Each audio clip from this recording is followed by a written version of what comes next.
2 ദിവസം മുന്നേ ഒരു പേഷ്യന്റ് നാവിലൊരു മുറിവായിട്ട് വളരെ വറീഡ് ആയിട്ട് വന്നിട്ടുണ്ടായിരുന്നു കൺസൾട്ട് ചെയ്യാൻ. ആൻഡ് അത് പല്ലിന്റെ ഷാർപ്പ് എഡ്ജ് കൊണ്ടിട്ടുണ്ടായ ഒരു മുറിവായിരുന്നു. പക്ഷെ സംസാരിച്ചപ്പോഴാണ് ഫാമിലി ഹിസ്റ്ററിയിൽ മദറിന് ഇതുപോലെ തന്നെ പല്ലിന്റെ ഷാർപ്പ് എഡ്ജ് കൊണ്ടിട്ട് നാവിന്റെ സൈഡ് ഇടയ്ക്കിടയ്ക്ക് മുറിവായി. പക്ഷെ അതൊരു ഇഗ്നോർ ചെയ്ത് വിടുകയും പിന്നീട് അത് ഓറൽ ക്യാൻസറായി മാറുകയും അതുമൂലം മരണപ്പെടുകയാണ് ചെയ്യുന്നത്.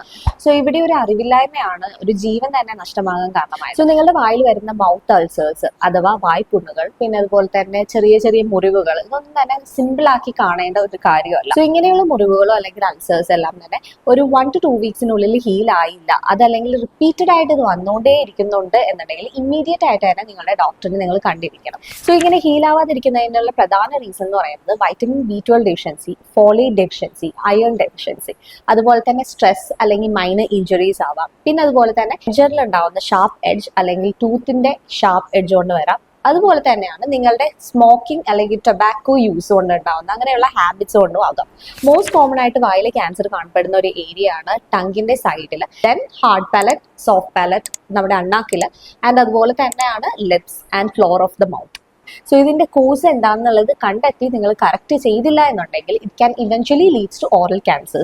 സോ നിങ്ങളുടെ ചെറിയൊരു കെയർലെസ്നെസ് കൊണ്ട് നിങ്ങളുടെ ജീവന് തന്നെ ആപത്തുണ്ടായേക്കാം.